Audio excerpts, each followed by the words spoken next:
Bu 4 çərçivədə olan zəif bir arımızdır. Yəni iç çərçivədə qapalı balası var. Amma çox zəifdir yəni.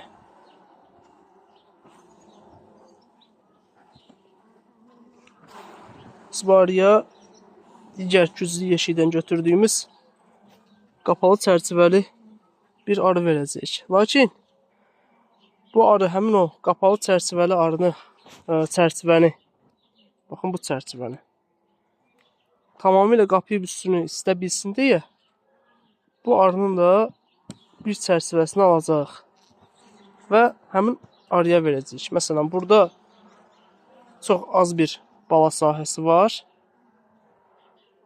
Lakin digər arıda çərçivədə daha çoxdur. Yəni bu cür dəyişdirəcəyik. Çünki digər güclü arılardan indi mən çərçivə almasam,